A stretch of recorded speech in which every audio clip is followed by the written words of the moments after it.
Picture this. Not long ago, this Miami Dolphins offense felt like it was on the brink of something special. Not perfect, not flawless, but fast, electric, hard to look away from.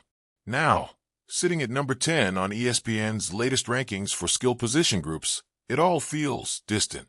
2 years ago, they were third. Last year, eighth. This offseason, they barely cracked the top 10. Something's slipping. You feel it. Let's start with what everyone's talking about, but no one wants to say out loud. Tyreek Hill. Once untouchable, almost alien with his speed and field-breaking ability, now feels grounded. His yardage dropped from 1,799 to 959. That's not just a slump, it's a cliff dive. He battled a wrist injury, sure, but we're used to seeing him break off 40-yard stunners like it's Tuesday morning practice. After week 1, nothing longer than 30 yards. Silence where there used to be screams. Some are whispering about age. Others are brushing it off. He was about to race an Olympic sprinter just weeks ago, remember? Doesn't sound like a guy who's slowing down. So why the drop-off? Is it the injury? Is it deeper than that? Maybe the timing with Tua isn't what it once was. Maybe defense is adjusted. Or maybe it's just what happens when you carry an offense on your back for too long. And then you look behind the line. The ground game used to be this team's secret weapon, a chain and Mostert slicing through defenses with burst after burst. That's gone now. In 2023, they had 7 rushes over 30 yards. Last season, just 3. All a chain. None for Mostert, because he's gone now. And with him, a piece of the identity disappeared. The Dolphins dropped from first to last in rushing yards over expectation. That's not a dip. That's a bottoming out. And yet, a chain quietly had a strong year. Over 900 rushing yards, 6 touchdowns, and a massive role in the passing game with 78 catches and 6 more TDs through the air. That doesn't happen by accident. He was productive. But the question keeps circling. How much of that was him? And how much was just volume in an offense searching for answers? Can he carry that weight into year 3, with defenses watching him now, without the safety net of Mostert's speed next to him? It gets murkier with Jalen Waddle.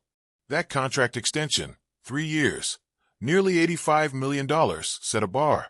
And he didn't get close to clearing it. His production keeps dipping, year after year, down more than 250 receiving yards from the previous season. A few years back, he was averaging over 18 yards per catch. Now, 12.8. That's not just regression.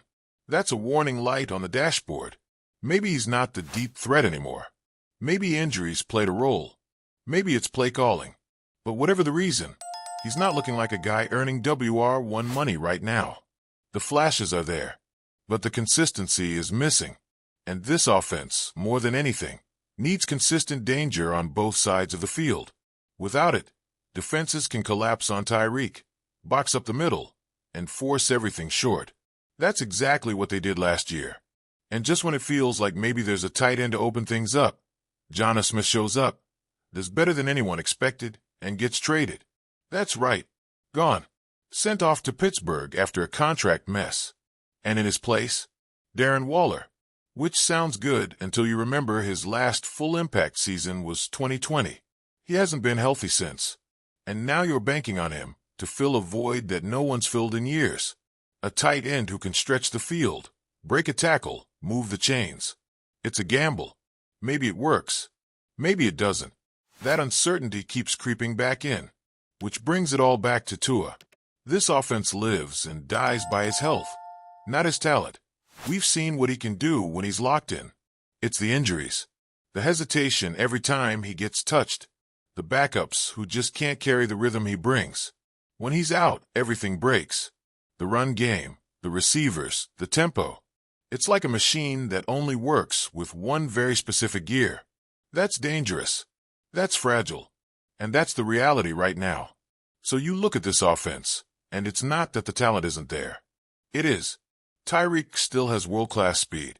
A chain can blow up a screen pass any second. Waddle, if he gets right, can stretch a defense.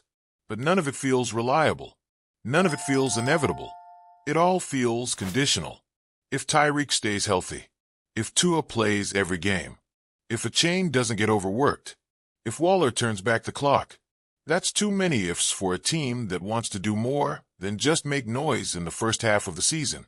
And that's what's so frustrating.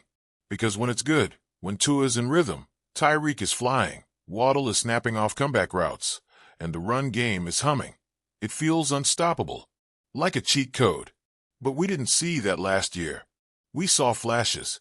A quarter here, a drive there. Nothing sustainable. Nothing that made opponents nervous week after week. You can't build a season on flashes. You need fire.